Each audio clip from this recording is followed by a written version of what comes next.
L'essentiel, plusieurs véhicules de GRDF ont été touchés par un incendie dans la nuit de jeudi à vendredi à Toulouse. Une vingtaine de pompiers ont été mobilisés.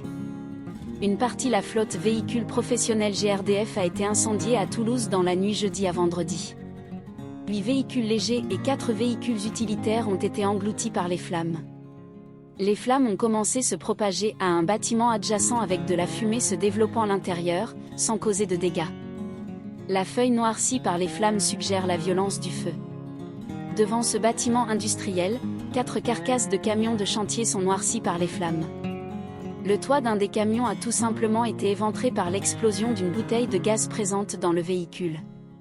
Au sol, les restes de ce bidon utilisé pour la soudure. Le sinistre s'est produit à Toulouse avenue de la Marcaissonne dans la nuit. Les pompiers de Haute-Garonne ont été alertés à 3h20.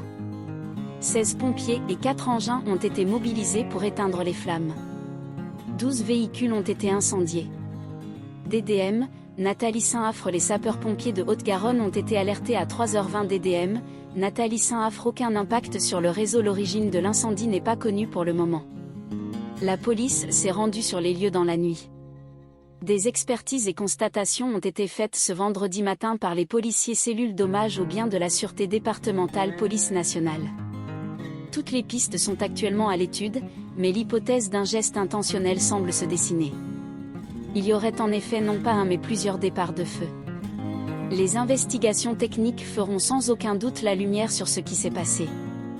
Le site de Ribaut est une agence qui s'occupe des interventions clients et de la maintenance du réseau. Notre priorité est de limiter l'impact sur nos clients. L'idée est de nous organiser au mieux pour trouver des véhicules et permettre la continuité des services. Ce qui est certain, c'est que cet incendie n'a pas eu d'impact sur le réseau, précise Sophie Brunel, responsable de la permanence territoriale de GRDF. Une cellule crise a été créée afin de gérer au mieux les conséquences potentielles de cet impressionnant incendie. L'incendie n'entraînera pas de chômage technique, indiquent les pompiers de Haute-Garonne.